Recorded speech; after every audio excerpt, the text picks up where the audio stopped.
Hi అండి, ఈరోజు broiler కోడిపిల్లల పెంపకం గురించి తెలుసుకుందాం. మనం ఫస్ట్ డే కోడిపిల్లలు వచ్చే రోజు ఏ పనులు చేయాలి, ఎలా వస్తాయి, రాగానే ఏం చేయాలి, వాటి గురించి తెలుసుకుందాము. ముందు కోడిపిల్లలు ఏజెంట్ ద్వారా మనకు బుక్ అవుతాయండి. బుక్ అయినాక కంపెనీ నుంచి మనకు కాల్ వచ్చింది, మనకి ఇన్ని పిల్లలు బుక్ అయినాయండి, ఈ టైంకి వస్తామని కాల్ చేస్తారు. చేసినప్పుడు మనం బెల్లం నీళ్ళు కలిపి రెడీగా పెట్టుకొని కోడిపిల్లలు రాగానే మన ట్రైలు మనం ఎన్ని పిల్లలు ఆట చెప్పాము అన్ని పిల్లలు ఎన్ని వచ్చినాయి అని చెక్ చేసుకోవాలా.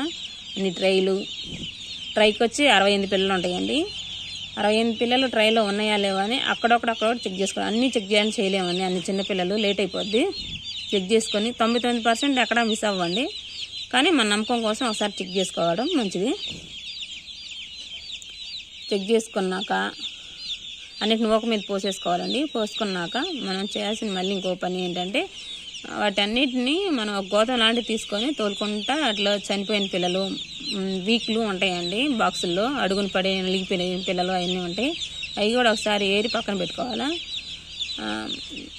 మన కంపెనీ నుంచి ఒక మనిషి వస్తారండి పిల్లలతో పాటు. అతనికి మనం చెప్తే ఇన్ని వీక్లు ఇన్ని చనిపోయినాయి అని తను లెక్క పెట్టుకొని మనకి బిల్లు మీద రాస్తాడండి. అప్పుడు మనకు మనీ తగ్గించుకుంటారు కంపెనీ వాళ్ళు. ఇవి చేయలేకపోతే వాళ్ళు ఉండగా ఈ పనులన్నీ చేయకపోతే అండి మనకు ఆ పేమెంట్ కూడా మనకి రాదు, ఇనికి రాదు. చనిపోయినట్టు కూడా మనం డబ్బులు కట్టాల్సి వచ్చింది. ముందు చేయాల్సిన పని ఇది ఒకటండి.